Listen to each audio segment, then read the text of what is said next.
গোপাল, আমার চা হলো? হ্যাঁ দিদি, চা টেবিলে দেওয়া আছে। ঠিক আছে।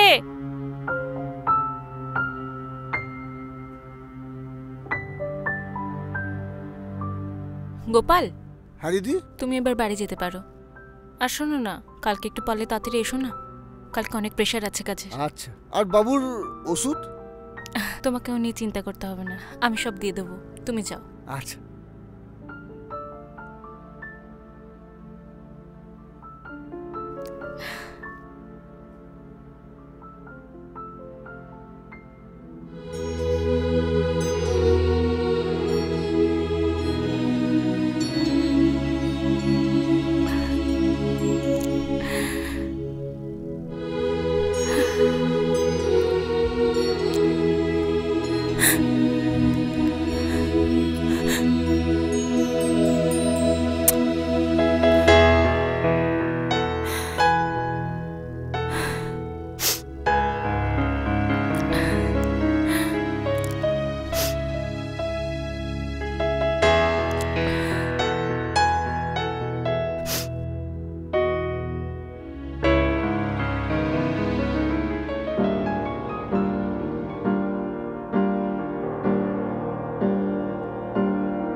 প্রিয়া, এই প্রিয়া।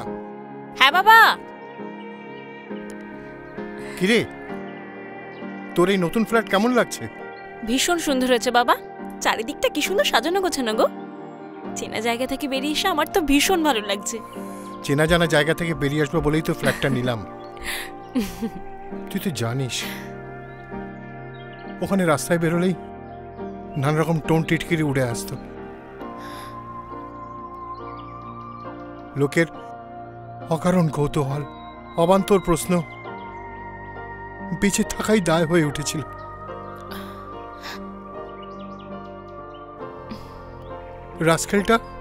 ওই রাস্কেলটা এক পলকে জীবনটাকে একদম তছনছ করে দিয়ে গেল।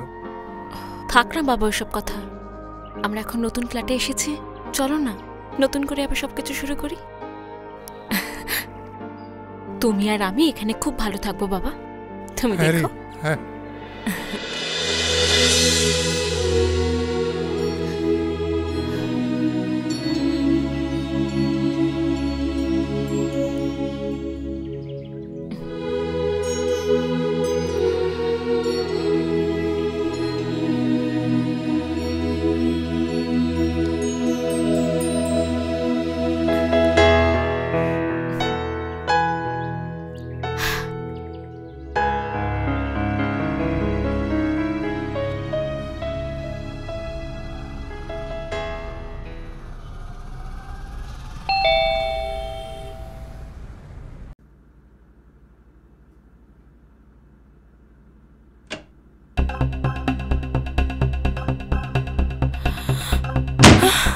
প্রিয়া, আরে কি হলো? আরে দরজাটা খোলো। ওহ বেবি, প্লিজ দরজাটা খোলো না ইয়ার। প্রিয়া, ও এখানে কি করে এলো?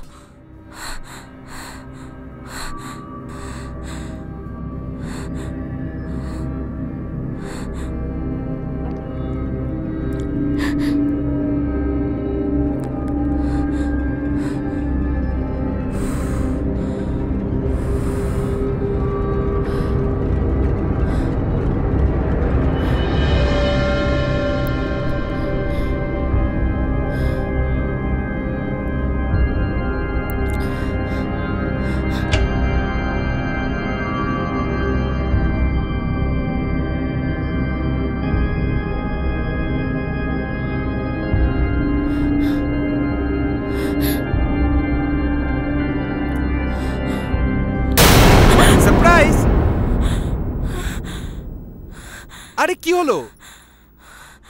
আরে কি হলো? তোমরা এখানে কবে এসছো? হ্যাঁ, তোমাকে তোমাকে এবারে ঠিকানা কে দিল? আরে তোমাদের পুরনো পাড়াতে গেছিলাম, ওখান থেকেই তো তোমাদের এই অ্যাড্রেসটা দিল।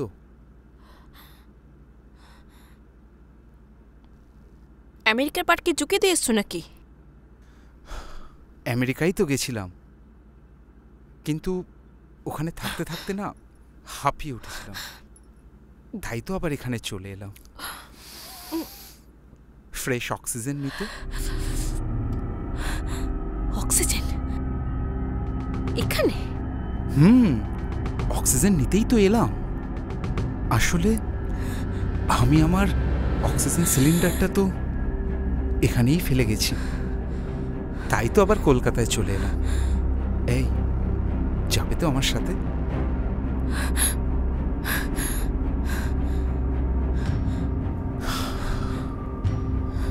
এত সুন্দর একটা ফ্ল্যাট নিয়েছো, বসার ঘরটাও নিশ্চয়ই খুব সুন্দর, তাই না?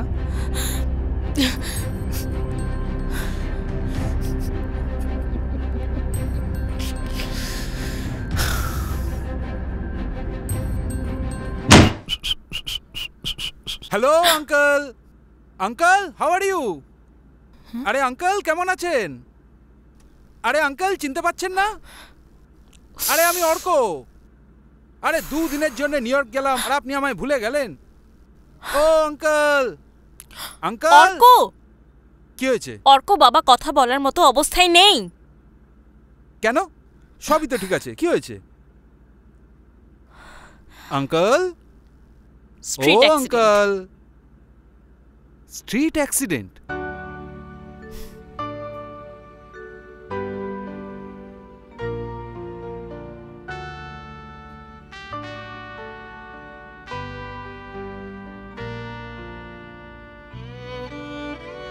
কিন্তু কিভাবে?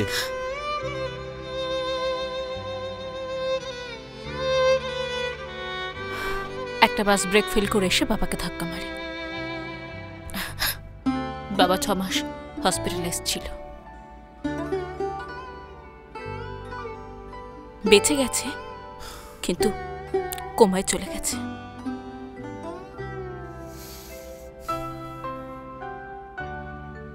বাবার সেন্স আছে, সবকিছু বুঝতে পারে, শুনতে পায়, কিন্তু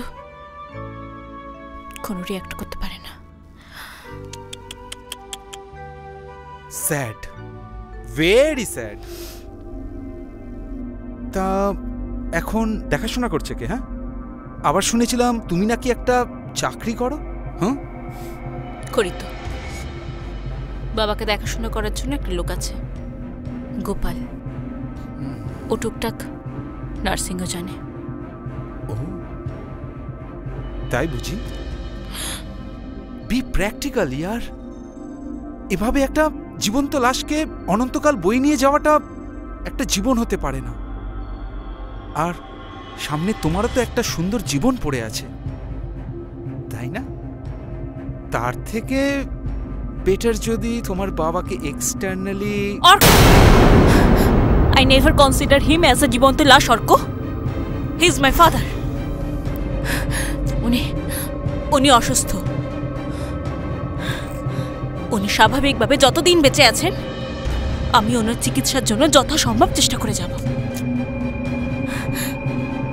এক্সটার্নালি কোনো কিছু করা ভাবা মানে একটা জীবন্ত মানুষকে খুন করা। আর তুমি এতদিন পর এখানে এসেছো আমার বাবাকে খুন করার পরামর্শ দিতে? তুমি কি ভাবলে বাবাকে সরিয়ে দিলে আমি তোমার পিছন পিছন নেড়ে কুত্তার মতো লেজ নাড়াতে নাড়াতে আমেরিকা চলে যাব?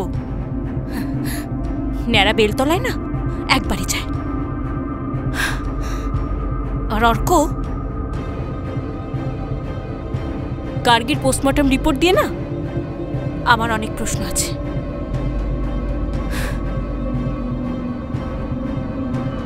তুমি পারবে সেই প্রশ্নের উত্তর দিয়ে আমাকে স্যাটিসফাই করতে?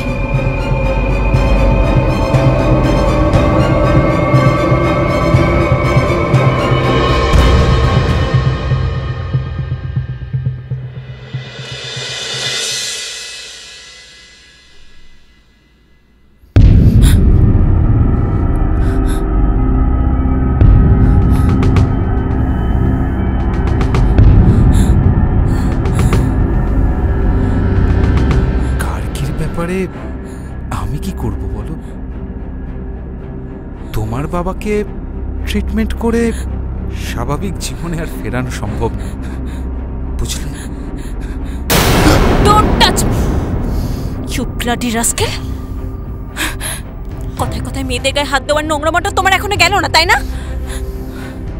I hate you. গেস্ট হিসেবে এসেছো, জাস্ট আনওয়ান্টেড গেস্ট। চা খাও, দেন গেট লস্ট।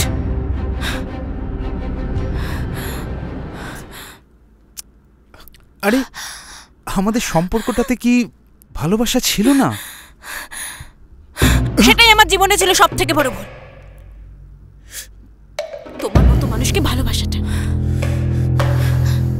আমার সঙ্গে ঘুরে বেরিয়ে প্রেম করে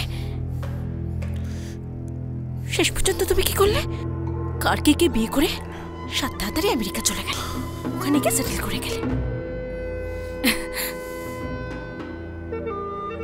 তখনই না আমার কাছে সবকিছু জলের মতো পরিষ্কার হয়ে গিয়েছিল। হ্যাঁ, প্রথম প্রথম আমার মনটা ভেঙে গিয়েছিল। আমার বেঁচে থাকার ইচ্ছেটাই চলে গিয়েছিল। ভেবেছিলাম নিজেকে শেষ করে দেব, কিন্তু থ্যাঙ্কস টু অলমাইটি গড, তোমার মতো একটা খুনি, প্রতারক, জোচ্চোর ছেলেকে আমার জীবন থেকে বার করে দেওয়ার জন্য, তোমার হাত থেকে আমাকে রক্ষা করার জন্য, আমাকে বাঁচিয়ে দেওয়ার জন্য, বুঝলে?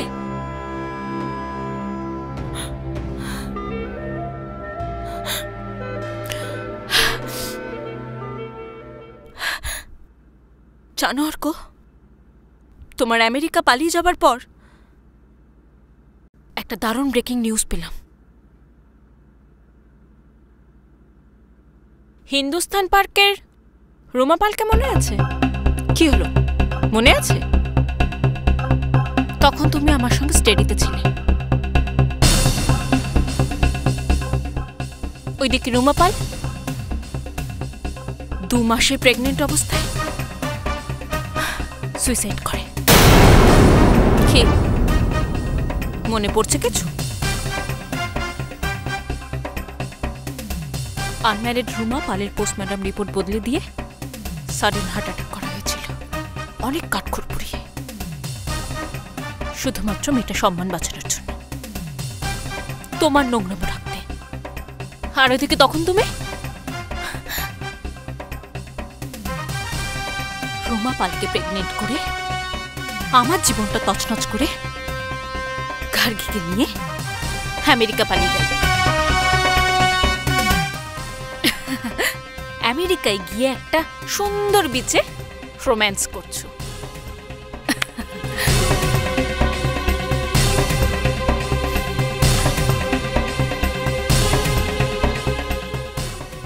পার্টিতে 1 ঘন্টার আলাপে গার্গীকে তোমার এমন ভালো লাগলো যে তাকে তুমি 7 তাড়াতাড়ি বিয়ে করে আমেরিকা পালিয়ে গেলে। Good, very good, congratulation.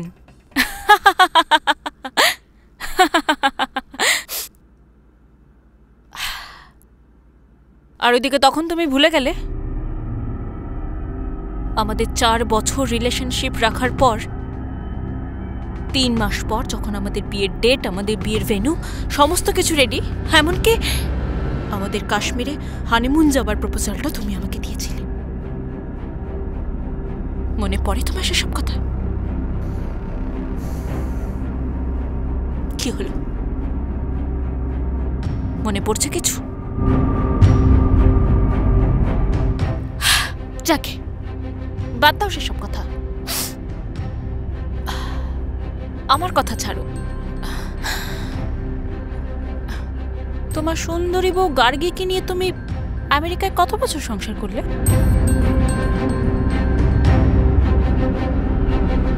1 বছরের মাথায় তো তোমারই বেডরুমে গার্গীর ডেড বডি পাওয়া গেল। তার ঠিক 2 ঘন্টা আগেই নাকি তোমার সঙ্গেও গল্প করছিল। হঠাৎ করে কি এমন হলো যে গার্গীকে এমন একটা সিদ্ধান্ত নিতে হলো? গার্গীর পোস্টমর্টম রিপোর্টটা কি সত্যি, নাকি সেটাও রুমা পালের মার্ডারের মতো স্ক্রিপ্টেড।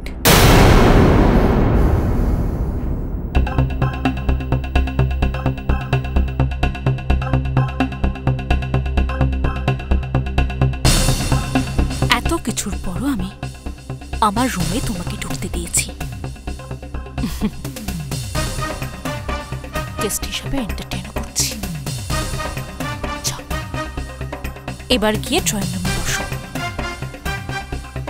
চা খাও আর বিদায় হও। যাও।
ব্লাডি স্কাউন্ডেল, তোর সাহস হয় কি করে আমার বাবাকে খুন করার?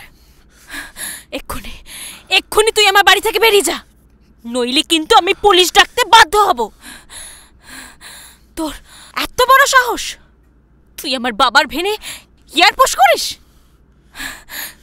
Bloody murderer!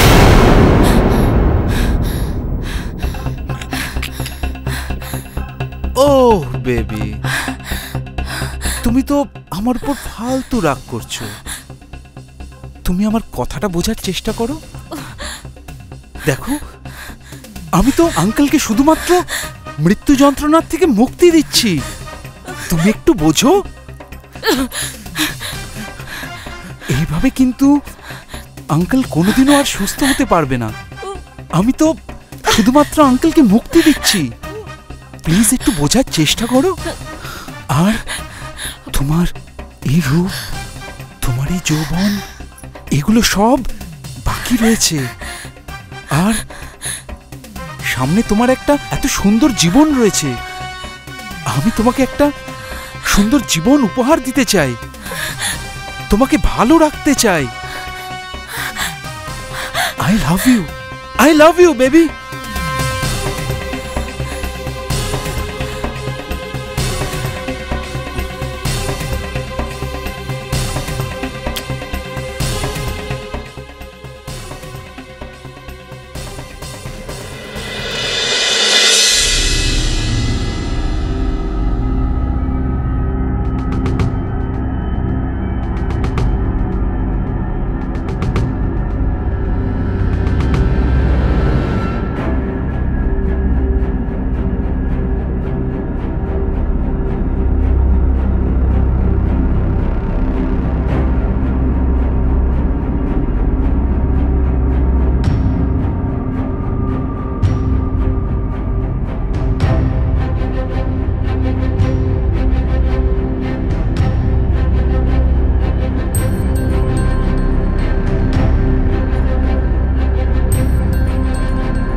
ভেবে দেখলাম you are absolutely right Arka.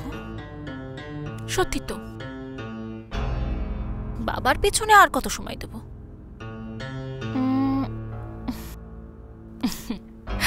আমি যাব তোমার সঙ্গে,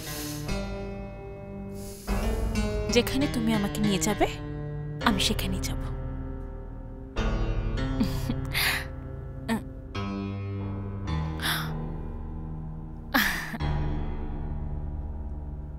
কিন্তু তার আগে তো বাবার একটা হিল্লে করতে হবে, তাই না? আর সেটা তো আমাদের দুজনকে মিলেই করতে হবে। তাহলেই তো ব্যাস, আমাদের রাস্তা পরিষ্কার। নাও নাও, আর একটু খাও।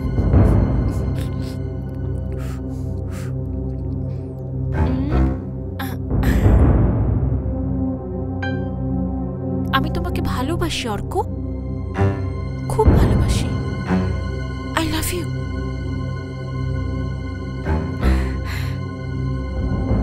এই না, এটা খেয়ে নাও। আমি না তোমাকে না, আমাকে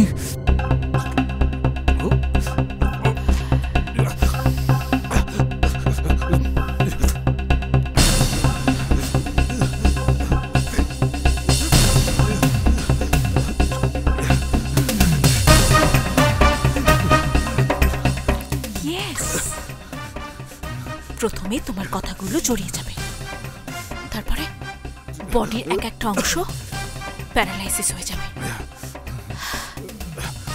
শিরা উপশিরায় ব্লাড ক্লট করতে শুরু করবে,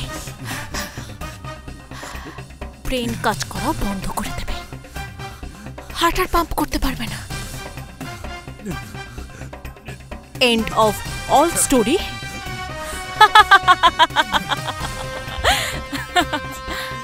মিস্টার অর্ক নন্দী, পোস্টমর্টমের কোথাও বিষের কথা লেখা থাকবে না, কজ অফ ডেথে লেখা থাকবে পালমোনারি অ্যাম্বুলিজম।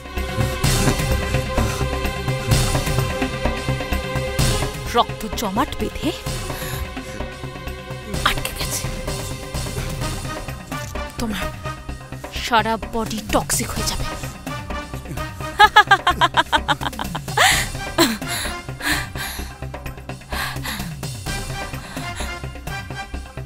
কেমিস ওভার অর্ক নন্দী, আমার মাথায় এসব ছিল না। তোমার শাস্তির রাস্তা তুমি আমাকে দেখিয়েছ। তোমার মতো আনস্টেবল সাইকিক মার্ডারারের এটাই শাস্তি। A perfect capital punishment. আসলে তুমি ভুলে গিয়েছিলে, পেশায় আমি একজন টক্সিকোলজিস্ট। এই বিষ নিয়েই আমার কারবার।